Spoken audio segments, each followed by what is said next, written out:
After the introduction of Apple CarPlay today, a lot of cars actually use it.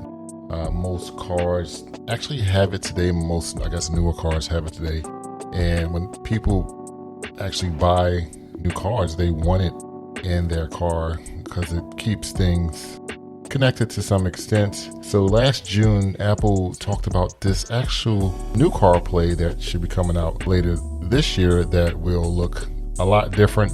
And from what Apple is saying, should be a lot easier to use. Now, I feel like this software design approach will really change the entire industry when it relates to software and car because of CarPlay's new design. And I feel like people are really excited about these changes since I think for the most part, in-car infotainment systems have really kind of sucked since they became a thing. When they started putting screens in cars itself. Now, you might not notice, but CarPlay actually started out as iOS in car, and this was with way back with iOS 7. So CarPlay or iOS in car has been around for a while. I think we're at iOS 17, so I would say 10 years. Wow. Okay, because iOS 17 is coming out later this year. And for the most part, CarPlay hasn't changed a lot. I think the biggest change that we got was with iOS 13, where we got a dashboard with different app cards. I guess they kind of call it app cards. But now that this next generation is coming, it's going to change CarPlay a lot. Now, I haven't tried this out yet, and I'm really excited to try it out when it comes out. But Apple actually showed this at WWDC, and we got a sneak peek of what the design looks like. The new CarPlay design still has this app icon grid system that pretty much all smartphones, iPads have at this point. So it is going to maintain that same design, but at the same time, it's kind of going to be similar to what's on a Mac. So you're going to have like a dock at the bottom that's going to kind of help you quickly pull up apps that you recently used. And the best part about this CarPlay is you'll be able to control all the screens inside your car.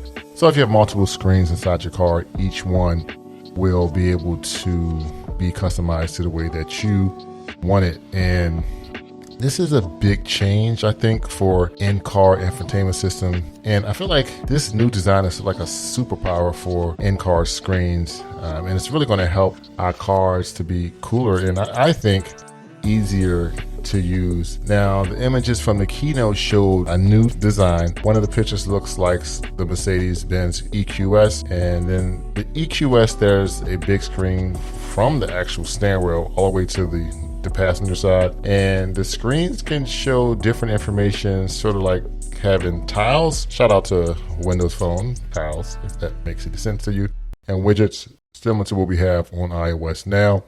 So you can have apps like, your weather or HomeKit, and you can pretty much put them wherever you want. Anything that's going to make things easier for you. And of course, I think Apple will do this in a way that keeps things safe. Another picture I saw was of something that looked very similar to the Mustang E-Mach, where it has that tall screen in the middle and a smaller one over the steering wheel. So what I'm getting from this is the new CarPlay will be very scalable. So it fits different styles of cars. And I would say things really started to make sense. You can, make your driving experience special.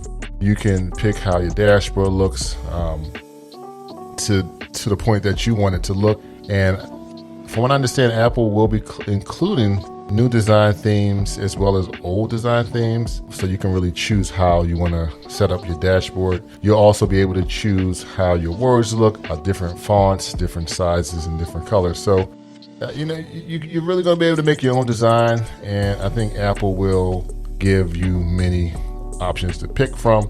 Your car screen will be exactly how you want it to be. Again, CarPlay is coming later in 2023, and these are the companies that will be using, or at least they've agreed to support it. So I'm excited to see how things go. Otherwise, if you have any questions about new CarPlay or CarPlay 2.0, don't hesitate to let me know in the comment section below. Otherwise, I will talk to you guys in the next one. Don't forget to subscribe if you liked the video. I'll talk to you guys later. Bye-bye.